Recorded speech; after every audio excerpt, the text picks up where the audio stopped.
Bonsoir, chers amis internautes. La Cour africaine des droits de l'homme et des peuples, en réponse à une requête de Sébastien Germain-Ajavon, ordonne la suspension du processus électoral des élections communales et dont le scrutin est prévu pour le 17 mai prochain. Cette décision prise par la Cour africaine est l'une des mesures provisoires imposées à l'État béninois en attendant une étude approfondie de la requête de Sébastien Ajavon, président d'honneur de l'Union sociale libérale, qui prétexte vouloir participer aux dites élections. Dans sa requête, Fofo Seba dénonce la violation de ses droits par l'État béninois vis-à-vis de la Charte africaine de la démocratie. Il estime être injustement écarté des élections communales du 17 mai 2020, ce qui, dit-il, est susceptible de lui causer des préjudices, alors que sa formation politique n'a pas satisfait aux exigences de la Charte des partis politiques en vigueur pour jouir d'une existence juridique. Pourtant, toutes les formations politiques en lice ont dû entreprendre l'éprouvante démarche pour se conformer aux lois de la République. Celles qui ont trébuché ont fait contre mauvaise fortune, bon cœur, ni leur parti politique, encore moins eux-mêmes, n'étant au-dessus de la nation et de ses lois. Par ailleurs, ils demandent l'abrogation de tout un faisceau de lois mises en vigueur ces dernières années. Sur ce, il a été débouté par la Cour en cohérence avec l'un des principes de la souveraineté d'un État qui garantit à l'État l'exclusivité de ses compétences législatives, exécutives et judiciaires.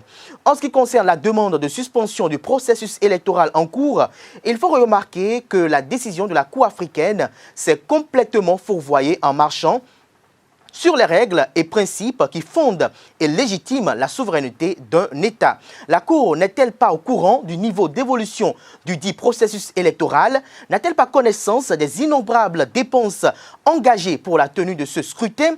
Souhaite-t-elle un vide juridique avec le report ou le décalage du scrutin? Déjà, il faut noter qu'il est une denrée rare d'observer en Afrique des régimes qui organisent à bonne date les élections. Et désormais, le Bénin, sous la rupture, se veut un exemple en organisant toutes ces élections à bonne date. Pendant que tous les Béninois sont anxieux et angoissés par l'évolution inquiétante de la crise sanitaire mondiale de la Covid-19, Sébastien Germain-Ajavon, au lieu de se soucier du bien-être de ses concitoyens en contribuant à la riposte avec un don à la hauteur de sa personne, semble être omnibulé par une démarche totalement égocentrique d'une part et d'autre part animée d'une obsession du pouvoir d'État. Si l'Union sociale libérale n'a pas entrepris aucune démarche pour participer aux élections communales, Ajavon est bel et bien le seul responsable et nombre d'anciens militants de son parti politique, déçus par ses maladresses et son inintelligence politique, ont claqué la porte.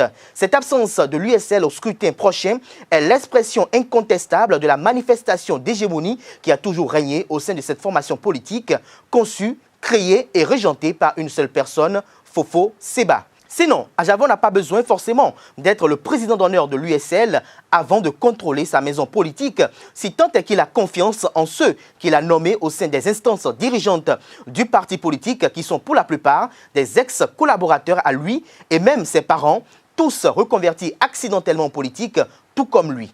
Visiblement, avec cette énième démarche, ASG n'a toujours pas compris que la politique ne s'accommode pas à de l'improvisation ou encore à des humeurs.